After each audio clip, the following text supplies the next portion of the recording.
அனைவருக்கும் வணக்கம். நாம் கண்ணுடைய வள்ளல் என்கிற மகா ஞானி இயற்றி திரு அருட்பிரகாச வள்ளலார் பதிப்பித்த ஒளிவில் ஒடுக்கம் என்கிற தூய ஞான நூல் தொகுப்பை வாசித்துக் கொண்டிருக்கிறோம். இன்றைய பதிவு தொடக்கம் இந்த கண்ணுடைய வள்ளல் இயற்றிய ஒளிவில் ஒடுக்கம் என்கிற நூலின் ஒரு பிரிவாக இருக்கக்கூடிய யோக கழற்சி என்கிற தலைப்பின் கீழே அமைந்த பாடல்களை பார்க்க இருக்கிறோம். ஞானசாதன பயிற்சியில் ஈடுபடுவது பெரிதல்ல, அதன் நுணுக்கங்களை அறிந்து பயணிக்க வேண்டும் என்பது கருத்து. இன்று நாம் துல்லியமாக இந்த ஞானத்தை பற்றி கண்ணுடைய வள்ளல் சொல்லக்கூடிய நுணுக்கமான கருத்துக்களை பார்க்க இருக்கிறோம். தொடர்ந்து பயணியுங்கள். சரியை கிரியைகளை சற்றாக்கி சாக கர்ம யோகத்தை கழற்றி மரிதவர்க்கு தோன்றியது பொய்யாக காண்கையிலே தோன்றாத ஊன்றிய போதம் கழலுமோ. இந்த யோக சாதன பயிற்சியில் ஈடுபடுவதற்கு 4 நிலைகள் சொல்லப்படுகின்றன. சரியை, கிரியை, யோகம், ஞானம் என்று சொல்லப்படுகிறது. சரியை என்பது தொடக்கம், கிரியை என்பது உடல் கொண்டு செய்யக்கூடிய ஆசனம் முதலாகிய பயிற்சிகள், யோகம் என்பது பிராணாயாமம், ஞானம் என்பது அதன் தெளிவாக விரிவாக நமக்கு கிடைக்கக்கூடிய பரிசாக இருக்கிறது. சரியை என்கிற நிலையை பழகிவிட்டு இது சுலபமாக இருக்கிறது, இதுவே போதும் என்று ஒருவர் கருதிவிட்டார் என்றால் அவரை பற்றியிருந்த இந்த உலகியல் சார்ந்த நிலைகள் எதுவுமே விடுபட்டு போகா. ஊன்றிய போதம் கழலுமோ என்று கேட்கிறார். நீ கொண்டு வந்த கர்மவனையிலிருந்து விடுபடுவதற்கு சரியை, கிரியை, யோகம், ஞானம் என்கிற 4 நிலைகளிலே சரியை, கிரியை என்கிற 2 மாத்திரம் செய்துவிட்டு இது போதும் எனக்கு என்று கருதி சென்று விடக்கூடாது. காரணம், யோகம் என்று சொல்லும்போது அது கடினமான பிராணாயாம பயிற்சி. அது காரணமாக உடலில் ஏற்படக்கூடிய பற்பல விதமான இன்னல்களை சுட்டுகிறது. இன்னல்களுக்காக பயந்து நாம் பயணிப்பதை நிறுத்திவிட முடியாது.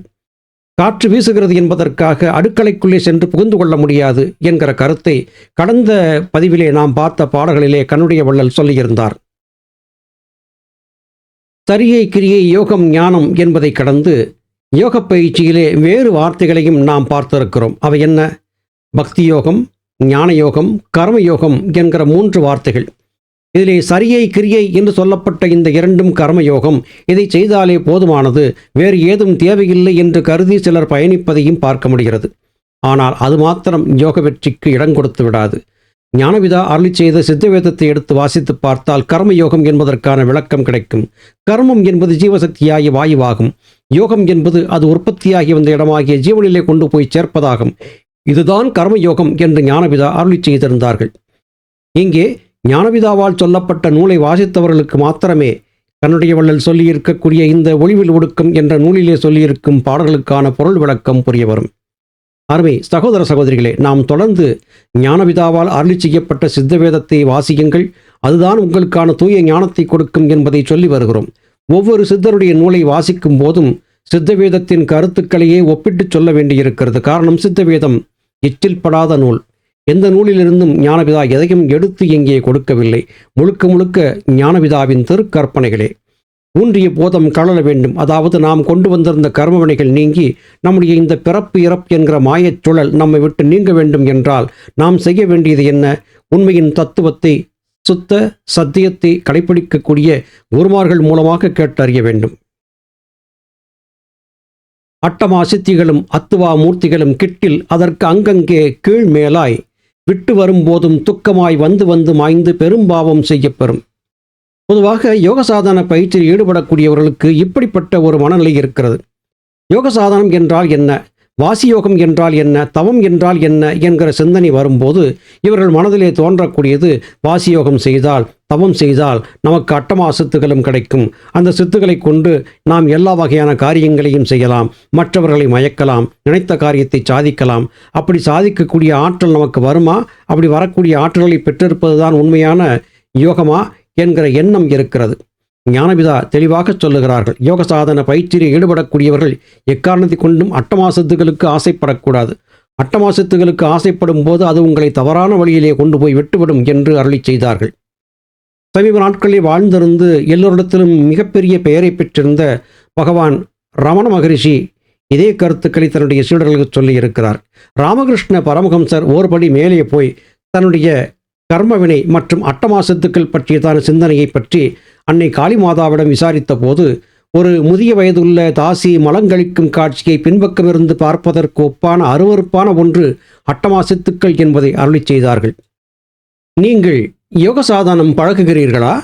உங்கள் குருமார்களை மீறி யாதொரு காரியத்தையும் நிகழ்த்தாதீர்கள். அது கொடிய வம்பிலே கொண்டு போய் உங்களை மாட்டிவிட்டுவிடும் என்று சித்தர் பெருமக்கள் எச்சரிக்கிறார்கள்.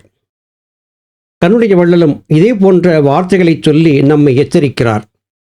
அறிவு அடங்கா வாயு அடங்க அசைவற்று தரியிருந்தாற் போல சமாதி பெருகின் அடர்ந்த குருட்டு ஊமன் நஞ்சருந்தி பாலூர் கடந்த குழிப்புக்கு அதினும் கேடு. ஒரு ஊரிலே பற்பல விதமான இன்னல்களை சந்தித்திருந்த ஒரு செவிட்டு ஊமை, அவன் குருடனும் கூட.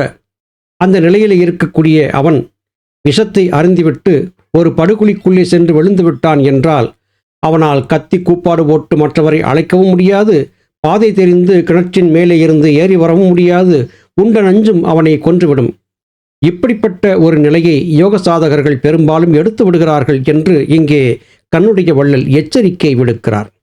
வாயு அடங்காமல் மனம் அடங்காது, மனம் அடங்காமல் சித்தம் அடங்காது, சித்தம் அடங்காமல் ஞானம் என்பது பிறக்காது. மனதை அடக்குவதற்கு நமக்கு இருக்கக்கூடிய ஒரே ஒரு வழி, அது வாயுவை அடக்குவது மாத்திரமே. வாயுவை அடக்குவது என்றால் எப்படி? அதையும் தவறாக புரிந்து கொண்டு விடுகிறார்கள். எப்படி? வாயுவை மூக்கின் வழியாக உள்ளே இழுத்து வயிற்றிலே அடக்கி கொண்டு வாயுவை அடக்கிவிட்டதாக கருதுகிறார்கள். இது மிகப்பெரிய ஆபத்திலே கொண்டு போய் விட்டுவிடும். வாயுவை அடக்குதல் என்றால் வாயுவின் போக்கை சீராக்கி புருவ மத்தியத்திலே கொண்டு போய் நிறுத்துதல் என்பதுதான் அதற்கு பொருளே அல்லாது, வாயுவை அடக்குவது என்றால் வாயுவை மூக்கு வழியாக இழுத்து வயிற்றிலே கொண்டு போய் அடைத்து கொண்டு விடுவது என்று பொருள் கொள்ளக்கூடாது. இப்படி பொருள் கொண்டு தவறான காரியத்தை செய்துவிட்டால் பிறவியிலேயே குருடனும் ஊமையாக இருந்த ஒருவன் தெரியாமல் விஷத்தை அறிந்துவிட்டு என்னை காப்பாற்று காப்பாற்று என்று ஒரு படுபாதாள கிணற்றுக்குள்ளே சென்று விழுந்துவிட்டு கத்துவதைப் போல ஆகிவிடும். நீங்கள் யோகசாதன பயிற்சியில் ஈடுபட விரும்புகிறீர்களா? உங்கள் சத்குருமார்கள் சொல்லியபடியாக நடக்க பழகுங்கள். அவர்கள் கரம் பற்றி பொறுமையாக பயணிக்க பழகுங்கள். அப்படி இருக்கும்போது உங்களுடைய வேண்டுகோளுக்கு சித்தர் பெருமக்கள் செவிசாய்த்து உங்களுக்கு உதவியாக வந்திருந்து தூய ஞானத்தை உங்களுக்கு கொடுப்பார்கள். அப்படிக்கில்லாமல் மனம் போன போக்கிலே எனக்கே எல்லாம் தெரியும் என்று கருதி நீங்கள் யோகசாதன பயிற்சியை செய்தீர்கள் என்றால் பிறவியிலேயே குருடனும் ஊமையுமாக இருந்த ஒருவன் தெரிந்தோ தெரியாமல் நஞ்சை அறிந்துவிட்டு பாலுங்கிணத்துக்குள்ளே விழுந்து மேலே ஏறவும் வழி தெரியாமல் உதவிக்கு யாரும் வராமல் மாண்டுபட்டு போவதைப் போன்ற ஒரு நிலையை சந்திக்க வேண்டியிருக்கும். எனவே எக்காரணத்தை கொண்டும் சுயமாக எந்த ஒரு யோக பயிற்சியும் முயற்சிக்க கூடாது. குருமார்கள் வழிகாட்டுதல் மிக மிக முக்கியம் என்பது இத்திருப்பாடல் சொல்லக்கூடிய திரண்ட கருத்தாகும். கவிப்பயனும் மாதனமும் கண் சிமிட்டா நோக்கும் தவப்பகடி ஆட்டம் கான் சார்வை தவிர்க்கின் மறந்து அறியலாகா மலட்டறிவாய் வான்போல் நிறைந்து துளும்பாமல் நில். எப்பொழுது பார்த்தாலும் தனக்குள்ளே ஏற்பட்ட ஞானத்தை கொண்டு பலருக்கும் அகங்காரம் என்பது ஏற்பட்டு விடுகிறது. குறைகுடம் கூத்தாடும் நிறைகுடம் தழும்பாது என்று சொல்லுவார்கள். எந்த காரணத்தை கொண்டும் ஆட்டம் போடக்கூடியவர்களாக நாம் மாறிவிடக்கூடாது. நாம் கற்ற கல்வி கையளவுதான் என்று அவை பெருமாட்டி சொல்கிறார். கற்றது கையளவு, கல்லாதது உலகளவு என்று சொல்லுகிறாள். உலகம் என்பது மிகப்பெரியது. அதிலே நம் கையிலே பிடிபட்ட மண் என்பது மிக மிக குறைவானது. ஏதோ கொஞ்சம் தெரிந்து விட்டோம் என்பதற்காக எல்லாம் தெரிந்து விட்டதாக நாம் கருதிவிடக்கூடாது. நமக்குள்ளே ஒரு வினா எழும்புவது வாடிக்கை. இப்போது நாம் வாழ்ந்து கொண்டிருப்பது கலியுகம், இதோடு எல்லாம் முடிந்துவிடும் என்று கருதியிருக்கிறோம். ஆனால் நம்முடைய முன்னோர்கள் நமக்கு துல்லியமாக விடயங்களை சொல்லிக் கொடுத்திருக்கிறார்கள். கிருதாயுகம், திரேதாயுகம், துவாபர யுகம், கலியுகம் என்று 4 யுகங்கள். கிருதயுகத்திலே ஒரு வகையாக மனிதன் வாழ்ந்திருந்தான், திரேதாயுகத்திலே ஒரு வகையாக வாழ்ந்திருந்தான், துவாபர யுகத்திலே ஒரு வகையாக வாழ்ந்திருந்தான், கலியுகத்திலே ஒரு வகையாக வாழ்ந்து கொண்டிருக்கிறான். இது முடிந்த பிறகு மறுபடியும் கிருதாயுகம் வரும், திரேதாயுகம் வரும், துவாபர யுகம் வரும், கலியுகம் வரும். இந்த கலியுகத்திலே மனிதன் கண்டுபிடித்த கண்டுபிடிப்புகள், அது சார்ந்த விடயங்கள் எல்லாமே பிரபஞ்ச வெளியிலே பதிவு செய்து வைக்கப்பட்டிருக்கும். அடுத்து வரக்கூடிய கிருதாயுகம், திரேதாயுகம், துவாபரயுகம் முடிந்தான பிறகு கலியுகம் பிறக்கும் போது இவையெல்லாம் பிரபஞ்சத்திலிருந்து மனிதர்களால் ஈர்க்கப்பட்டு மறுபடியும் நடைமுறைக்கு கொண்டு வரப்படும். நீங்கள் பார்க்கக்கூடிய, செய்யக்கூடிய, சாதிக்கக்கூடிய அனைத்து விதமான விஞ்ஞான முன்னேற்றங்களும் ஆராய்ச்சிகளும் இவை எல்லாமே ஏற்கனவே பல கலியுகங்களிலே நம்முடைய முன்னோர்கள் செய்து சேமித்து வைத்திருந்த அறிவு பெட்டகத்திலிருந்து பெறப்பட்டதுதான். இந்த உண்மையை புரிந்து கொண்டு விட்டால் நமக்குள்ளே அகங்காரம் தலையெடுக்காது. கவிப்பயனும் மாதனமும் கண் சிமிட்டா நோக்கம். நீங்கள் சேர்த்து வைத்திருக்கக்கூடிய செல்வமும் நீங்கள் கற்று வைத்திருக்கக்கூடிய கல்வியும் கண் சிமிட்டும் நேரத்திலே உங்களை விட்டு விலகிவிடும். எப்போது? மரணம் என்பது வந்தபோது. ஒருவன் இப்பிறவியிலே எண்ணற்ற கல்வியை கற்கிறான், எண்ணற்ற செல்வத்தை சேர்க்கிறான். மரணம் என்பது ஏற்பட்டு மறுபடியும் பிறவி எடுத்து வரும்போது முந்தைய பிறவியிலே சேர்த்து வைத்த செல்வங்கள் அவனுக்கு எந்த வகையிலும் துணைக்கு வரப்போவதில்லை. இந்த உண்மையை புரிந்து கொள்ளாமல் உலகியல் சார்ந்த மாய வாழ்க்கைக்கு மனத்தை பறிகொடுத்து தவறுக்கு மேல் தவறை செய்யக்கூடியவர்கள் தற்குறித்தனமாக இருந்து மாண்டுபட்டு போவார்கள். இதை மறக்க வேண்டும். மரடுபட்டு போய்விடக்கூடாது. உங்களுடைய அறிவு மரடாகக்கூடாது. தூய அறிவு என்பது தன்னை அறியும் அறிவுதான் என்று ஞானிகள் மகான்கள் சொல்கிறார்கள். குறைகுடம் போல கூத்தாடாதே, நிறைகுடம் போல தழும்பாது இரு. அப்படி இருப்பதற்கு உத்தம சத்குருமார்களை துணைக்கொள் என்பதே இங்கே கண்ணுடைய வள்ளல் நமக்கு சொல்லக்கூடிய அறிவுரையாக இருக்கிறது. அருமை சகோதர சகோதரிகளே, குருமார்களுடைய அடிவற்றி பயணிப்பதுதான் பாதுகாப்பானது. மீண்டும் அடுத்த பதிவிலே உங்களை சந்திக்கிறேன். அதுவரையிலும் நன்றி, வணக்கம்.